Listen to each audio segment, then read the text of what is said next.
Hello, welcome back. Namaskar. Hokuloko akabar mo channel to swagatam janaisu. মোৰ নাম doctor Manali, MD dermatologist, এজন ছাল বিশেষজ্ঞ আৰু আপোনাৰ ডিজিটেল স্কিন ডক্টৰ। আজিৰ ভিডিঅ'টো এটা most requested টপিকৰ ওপৰত কথা পাতিম। Face cream for oily skin বা একনি প্ৰোন স্কিন। তাৰ আগতে মই এটা আপোনালোকক কথা সুধিব বিচাৰো। আপোনালোকে মুখত ক্ৰীম লগাই নে নাই? যদিও আপোনাৰ স্কিনটো অইলি হয়, একনি প্ৰোন হয়, ইজিলি পিম্পলছ বৃদ্ধি পায়, তেতিয়াও যে মই মুখত ক্ৰীম লগাব লাগে সেইটো আপোনালোকে গম পায়নে বাৰু? The answer is yes. আপোনাৰ ড্ৰাই স্কিন হওক বা অইলি স্কিন হওক মুখত আপোনালোকে ক্ৰীম লগাব লাগে, সেইটো স্কিপ কৰিব নালাগে, কিন্তু সঠিক ইনগ্ৰিডিয়েণ্টছ থকাটো ইউজ কৰাটো জনাটো জৰুৰী। আপোনালোকে গম নোপোৱাকৈ যদি ভুল ক্ৰীম ইউজ কৰে মুখত তেতিয়াহ'লে বেছিকৈহে আৰু পিম্পলছ উঠিব। সেইটোৰ কাৰণে ভিডিঅ'টো আপোনালোকে আজি শেষলৈকে চাব। মই কেইটামান ইনগ্ৰিডিয়েণ্টছৰ কথা ক'ম যিটো আপোনাৰ একনি ফ্ৰেণ্ডলি হয়, আপোনাৰ অইলি স্কিনৰ কাৰণে সুইটেবল হয়, আৰু লগতে মই মোৰ অনেষ্ট ৰেকমেণ্ডেশ্যনো ক'ম, আনস্পন্সাৰ্ড, মোৰ পাৰ্চনেল চইচেছ, সেইটো আপোনালোকে ব্যৱহাৰ কৰি চাব পাৰে। তাৰ বাবে স্কিপ নকৰিব, ভিডিঅ'টো লাষ্টলৈকে চাব, আৰু মোৰ ভিডিঅ'ছবোৰ যদি ভাল পায় চেনেলটো ছাবস্ক্ৰাইব কৰিব আৰু মোৰ ভিডিঅ'ছটো শ্বেয়াৰ কৰিব, যাতে আৰু বেছি মানুহে গম পায় যে ফেচিয়েল ময়শ্চাৰাইজাৰ বা ফেচ ক্ৰীমৰ ইম্পৰ্টেঞ্চটো কি, আৰু অইলি স্কিন হ'লেও বা একনি প্ৰোন স্কিনৰ কাৰণে বহুত ডিফিকাল্ট এটা ভাল ফেচ ক্ৰীম চুজ কৰা। সেইটোৰ বাবে মই ভিডিঅ'টো বনাইছোঁ, আপোনালোকৰো হেল্প হ'ব আৰু মোৰো ভাল লাগিব আপোনালোকক সহায় যদি মই অলপো কৰিব পাৰোঁ। So' let's get started. আজিৰ টপিকটো হৈছে face cream for oily skin, acne prone skin, বা সামাৰ বা মনচুন ছিজনত যেতিয়া হিউমিডিটি বেছি হয় কেনেদৰে ক্ৰীম আপোনাৰ ফেচত লগালে আপোনাৰ ফেচত পিম্পলছ হোৱাৰ চান্সেছো নহয় আৰু আপোনাৰ স্কিনটো অইলি বা গ্ৰিজিও ফিল নহয়।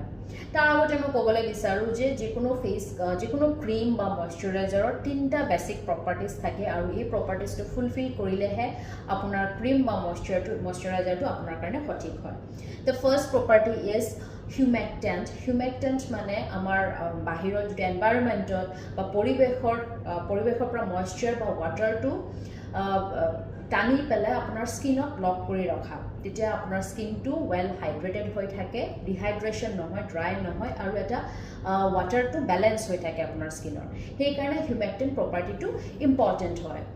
দ্বিতীয় প্ৰপাৰ্টি হৈছে ইমলিয়েণ্ট প্ৰপাৰ্টি। এই ইমলিয়েণ্ট প্ৰপাৰ্টিটোৱে আপোনাৰ স্কিনটো ছফ্ট এণ্ড স্মুথ ফিল কৰাব পাৰে, আৰু ইমলিয়েণ্টটো এটা বিল্ডিং ব্লক হিচাপে কাম কৰে, এটা চিমেণ্টৰ নিচিনা কাম কৰে, যিটো চিমেণ্টে যেনেকৈ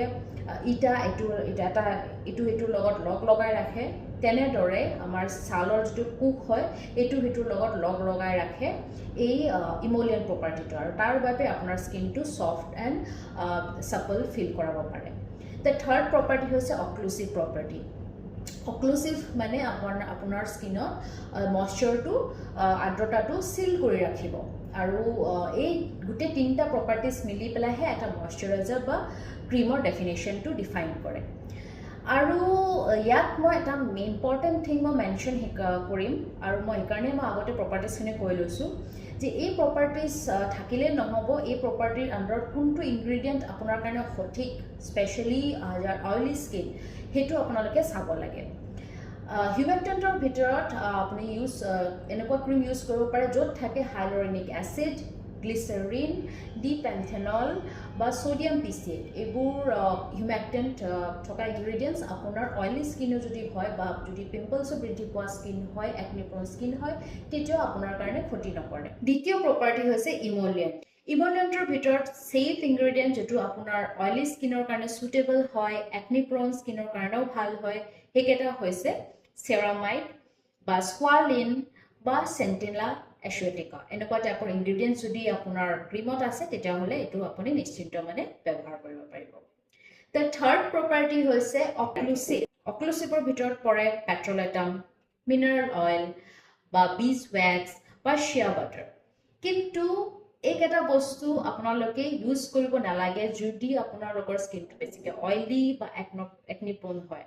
আপোনালোকে এভইড কৰিব এইখিনি মিনাৰেল অইল বা বীজ ৱেক্স বা পেট্ৰলেটাম থকা ইনগ্ৰিডিয়েণ্টছ, স্পেচিয়েলি ডিউৰিং ছামাৰ, যেতিয়া আপোনাৰ স্কিনটো বেছিকৈ আৰু অইল ছিক্ৰেট কৰে, কাৰণ এইকেইটা ইনগ্ৰিডিয়েণ্টছে আপোনাৰ প'ৰ্ছখিনি ক্লগ কৰি দিব পাৰে, বন্ধ কৰি দিব পাৰে, আৰু তাৰ ফলত বেছিকৈ একনি হ'ব পাৰে।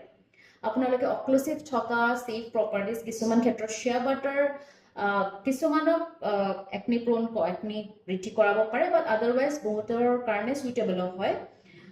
নহলে আপোনালোকে ডাইমেথিকন বা সিলিকন থকা ক্ৰীম ইউজ কৰিব পাৰে, যেটো আপোনাৰ ফেসত ক্ষতি নকৰিব। তেতিয়াহলে আমি ভিডিওটোৰ শেষলৈকে আহিছো আৰু বাকি থাকিল মোৰ ৰেকমেন্ডেশনটো, যেটো মই আপোনালোকক অনেষ্ট ৰেকমেন্ডেশন কম, মোৰ কেইটামান পাৰ্সোনাল ফেভাৰিট, যেটো মই মোৰ পেশেন্টক মই এডভাইস কৰো যাৰ বেছিকে অইলি স্কিন বা একনি প্ৰোন স্কিন হয়। আৰু এই ৰেকমেন্ডেশন কেটা আপোনালোকে ব্যৱহাৰ কৰি চাব আৰু কমেন্ট কৰি মোক জনাব নিশ্চয় যে আপুনি কেনেকুৱা পাইছে। Then let's move forward to my recommendation.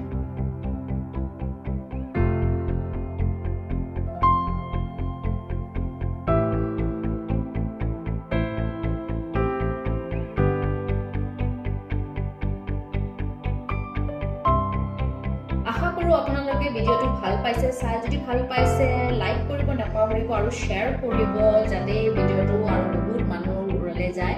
কাৰণ মানুহৰ এটা ভুল ধাৰণা থাকে যে স্কিনটো যদি বেছিকে অইলি হয় ময়শ্চাৰাইজাৰ নলগালেও চলিব, যদি বেছিকে পিম্পল হয় আৰু যদি ক্ৰীম লগাও বেছিকে পিম্পলছ বাঢ়িব, বাট দ্যাট ইজ আ ৰং মিথ হয়। আপোনালোকে এটা ফেস ক্ৰীম লগাব লাগে আৰু ফেস ক্ৰীমটো কেনেকুৱা হয়, কি ইনগ্ৰেডিয়েন্টছ আছে সেইটো সঠিক হয় নে নাই সেইটোহে important. I hope this video will be helpful. Please share, like and subscribe my channel. Till then, stay safe, take care and see you soon in my next video.